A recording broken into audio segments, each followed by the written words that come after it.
Hello students, today we are going to study the second lesson of your English book Honeydew, and the name of the lesson is The Tsunami. In your lesson, first of all, a map of Andaman and Nicobar Islands is given there, which will help you to identify the different islands that are there in this island group. And then you are introduced to what a tsunami is. आपको बताया गया है कि tsunami क्या होती है. A tsunami is a very large and powerful wave caused by earthquakes under the sea. Tsunami बहुत ही बड़ी और शक्तिशाली लहरें होती हैं, ऊंची ऊंची लहरें जो कि समुद्र के नीचे, समुद्र के सतह में जो अर्थक्वेक्स आते हैं, भूकंप आते हैं, उनके कारण उठती हैं. On 26 December 2004, a tsunami hit Thailand and parts of India, such as Andaman and Nicobar Islands and the Tamil Nadu coast. 26 दिसंबर 2004 में एक सुनामी ने थाईलैंड और कुछ हिंदुस्तान के हिस्से, जिनमें अंडमान निकोबार आइलैंड ग्रुप्स और तमिलनाडु का समुद्री किनारा है, इन जगहों को अपनी चपेट में लिया. Here are some stories of courage and survival. और इस लेसन में हम क्या देखने वाले हैं, हम कुछ स्टोरीज़ को पढ़ने जा रहे हैं जो कि हमें लोगों के साहस से परिचित कराती हैं, हमें लोगों के साहस के बारे में बताती हैं और किस तरीके से वो अपने आप को इस बड़ी आपदा में भी जीवित रख पाए. ये उन लोगों की कहानी है. Did some animals sense that a tsunami was coming? Some stories suggest that they did. और साथ ही में कुछ कहानियाँ हमें ये भी सजेस्ट करती हैं कि ऐसा प्रतीत होता है कि एनिमल्स जो हैं, जो जानवर हैं, उन्हें पहले से ही सुनामी के आने का आभास हो गया था. Then there is a picture you can see. It is showing the destruction that the tsunami caused. The December 26, 2006 tsunami, the destruction that it caused is shown here. जो सुनामी आई थी December 26 को, उसने जो बड़ा विनाश करा, जो नुकसान किया, उसको हम इस फोटो में देख सकते हैं. घर और कारें और मनुष्य सब जो हैं इसमें बह गए और बहुत जानो माल का नुकसान हुआ. So let us first go to the first story. These stories are all from the Andaman and Nicobar archipelago. ये जितनी भी कहानियाँ हम पढ़ने जा रहे हैं, ये सारी कहानियाँ कहाँ से हैं? ये अंडमान और निकोबार आइलैंड ग्रुप से है. Archipelago is a word that is introduced here. Archipelago word is used for a group of many islands and the surrounding sea. Group of islands के लिए आर्चिपेलागो शब्द को इस्तेमाल किया जाता है.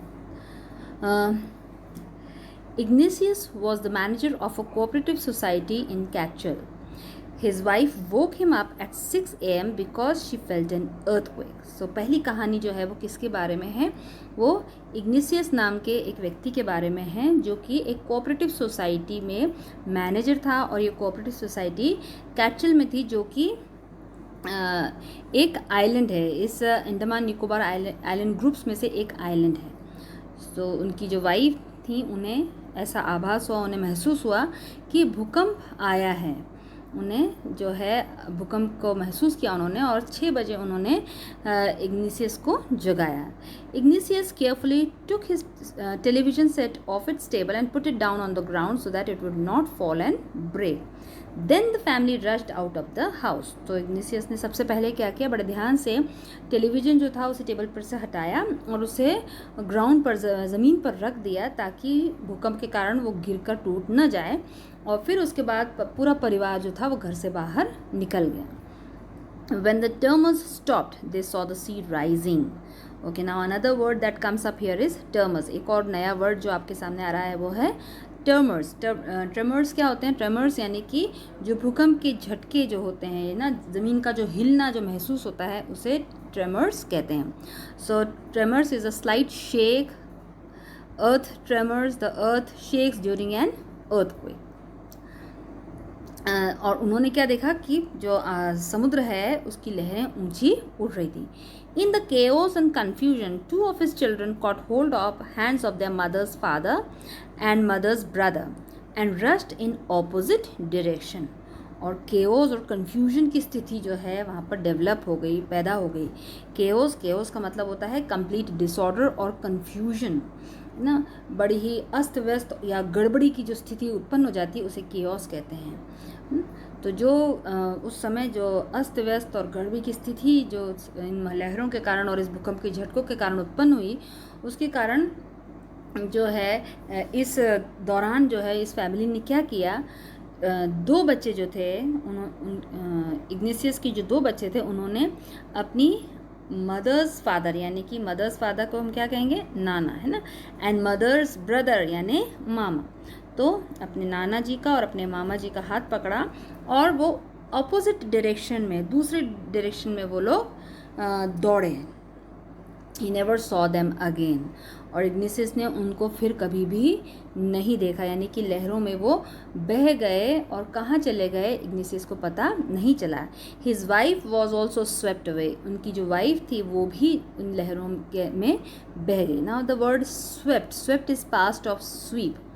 ओके, SWEEP, स्वीप का पास्ट है स्वेप्ट, और स्वेप्ट का मतलब क्या है यहाँ पर, बहाकर ले जाना, ठीक है, वो लहरों में बहकर दूर चली गई। Only the 3 other children who came with him were saved. केवल उनके जो 3 बच्चे जो उनके साथ आए थे, इनके संग आए थे, वे ही बचे, बाकी सब जो हैं इस सुनामी में बह गए और जिंदा नहीं रहे।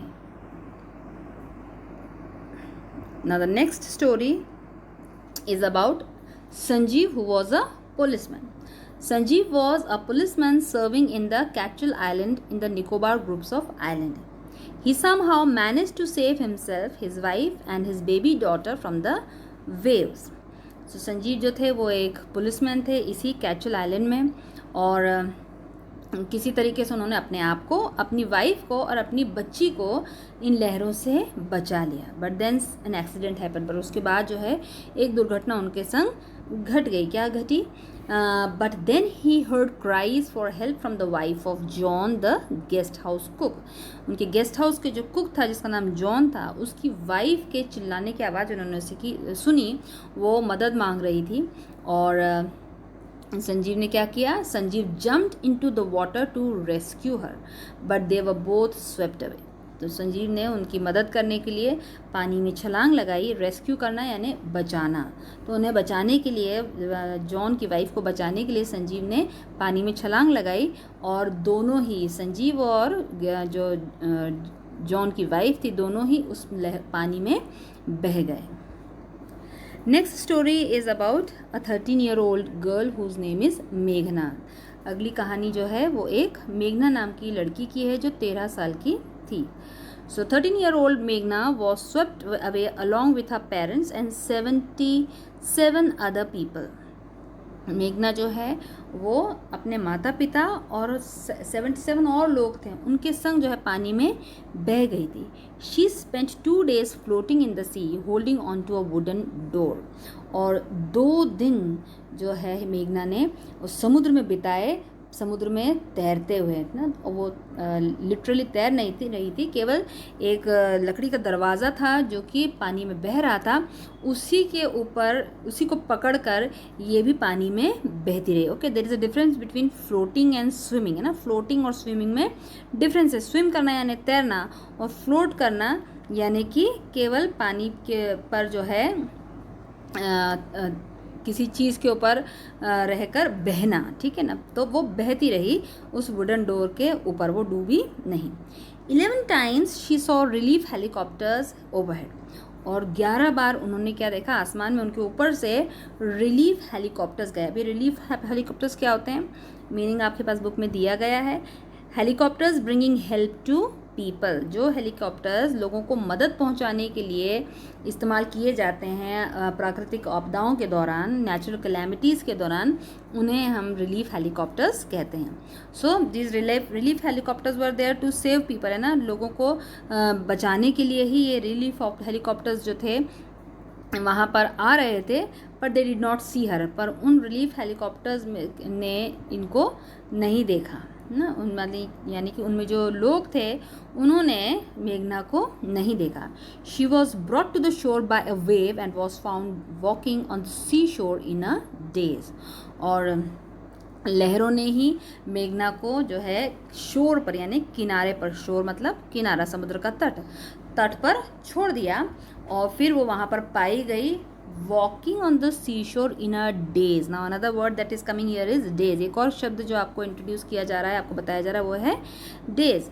Days means in condition of shock ना, एक जो मतलब चीज़ एक स्तब्ध रह जाना या बड़े ही डर की स्थिति में जो है वो वहाँ पर शॉक्ड होकर वो वहाँ पर उस समुद्र के तट पर घूमती हुई लोगों को मिली. Then there is another story. The another story is about Almaz Javed. Almaz Javed was 10-year-old. वो 10 साल की लड़की थी. She was a student of Carmel Convent in Port Blair, where her father had a petrol pump. और वो जो है अलमाज जो थी वो कार्मेल कॉन्वेंट में पढ़ती थी और पोर्ट ब्लेयर से था ये परिवार. ये पोर्ट ब्लेयर में रहती थी और जहाँ पर इनके पिता का एक पेट्रोल पंप था. Her mother Rahila's home was in Nancowry island. इनकी जो मम्मी थी जिनका नाम राहिला था, उनका घर जो था वो नानकाउरी आइलैंड पे था, एक दूसरे आइलैंड पर है. And the family had gone there to celebrate Christmas. तो क्रिसमस की छुट्टियों में क्रिसमस मनाने के लिए ये पूरा परिवार जो है पोर्ट ब्लेयर से कहाँ गया, नानकाउरी आइलैंड गया. When the Termers came early in the morning, the family was sleeping. Alma's father saw the sea water recede. तो जब ट्रेमर्स महसूस हुए यानी भूकंप के झटके सुबह सुबह महसूस होना शुरू हुए, पूरा परिवार सो रहा था और अलमास के जो फादर थे उन्होंने, पिता ने क्या देखा कि समुद्र का पानी रिसीड कर रहा था. The sea water recede means to move back from where it was. जो समुद्र का पानी था वो पीछे हट रहा था ना. He understood that the water would come rushing back with great force. और पानी को देखकर अलमास के फादर समझ गए कि ये जो लहरें जो पीछे हट रही हैं ये बड़ी तेज़ी के संग, बड़े फोर्स के संग वापस आएंगी. He woke everyone up and tried to rush them to a safer place. Woke past है wake का, wake woke, right? तो उन्होंने क्या किया, सबको जगाया. woke का मतलब होता है जगाना, जो सो रहे थे उनको सबको जगाया और कोशिश करी कि सबको एक सेफ जगह पर, सुरक्षित जगह पर वो ले जाएं. As they ran, her grandfather was hit on the head by something and he fell down. और जब वो दौड़ रहे थे सुरक्षित जगह पर जाने के लिए, अलमास के जो ग्रैंडफादर थे, दादाजी थे, उनको सर पे किसी चीज़ से चोट लगी और वे गिर गए. Her father rush to help him, then came the first giant wave that swept both of them away. और उनके पिता जो थे, अलमास के जो पिता थे, वो अपने फादर की यानी अलमास के ग्रैंडफादर की हेल्प करने के लिए, मदद करने के लिए उनकी तरफ दौड़े. और जब वो जैसे ही वहाँ पहुँचे वैसे ही पहली बड़ी लहर आई और उन दोनों को अपने संग बहा ले गई. तो अलमास के फादर और ग्रैंडफादर दोनों ही जो है सुनामी लहर में बह गए. Alma's mother and aunt stood clinging to the leaves of a coconut tree, calling out to her. A wave uprooted the tree and they too were washed away. Almas की जो मम्मी थी और उसकी जो आंटीज़ थी, वो दोनों जो हैं वो लोग है ना, पेड़ों को क्लिंग करने का मतलब होता है किसी को कस के पकड़ लेना, किसी चीज़ को कस के पकड़ लेना, लिपट जाना. तो वो नारियल के जो पेड़ थे ना, उसकी जो पत्तियां थी उनको कस के पकड़ कर लटकी हुई थी, वहाँ पर चिपकी हुई थी और वो अलमास को बुला रही थी. और उसी समय एक बड़ी लहर आई. अपरूटेड द ट्री, अपरूटेड यानी जड़ से उखाड़ देना, पेड़ को जड़ से उखाड़ दिया. और उसकी मदर, अलमास की मदर और जो आंट्स थी वो भी पानी में लहरों में बह गई. Almas saw a log of would floating. और अलमास ने पानी में एक लकड़ी का जो लट्ठा होता है उसे तैरता हुआ देखा, बहता हुआ देखा. She climbed up on it then she fainted. और वो उस पर चढ़ गई, उस लकड़ी के लट्ठे पर चढ़ गई और उसी पर बैठकर या उसके ऊपर ही वो बेहोश हो गई. When she woke up she was in a hospital in Kamatora, sorry, Kamorta. From there she was brought to Port Blair. और वो तो बेहोश हो गई, और जब उसे होश आया तो वो एक हॉस्पिटल में थी कामोर्टा नाम की जगह पे, और वहाँ से फिर उसे पोर्ट ब्लेयर लाया गया. The little girl does not want to talk about the incident with anyone. She is still traumatized. तो ये जो लड़की है ये किसी से भी उस घटना के बारे में बात करना पसंद नहीं करती है, क्योंकि वो अभी भी ट्रॉमेटाइज्ड है. Now what is the meaning of traumatised? Greatly shocked and distressed. बहुत ज़्यादा शॉक में ना, बहुत ज़्यादा कोई व्यक्ति जो है उसे बहुत अधिक चोट पहुंची है, बहुत अधिक किसी बात से वो हिल गया है और बहुत अधिक दुख में है. So she was very very traumatise because she lost entire family. उसने अपना पूरा परिवार, अपने माता पिता, दादा, आंट, सबको जो है इस सुनामी में खो दिया था, और इस सदमे को वो भूल नहीं पा रही थी. Okay, so in this video we are going to cover this part of the lesson. Hope you have understood the lesson and you have enjoyed the lesson too. Thank you.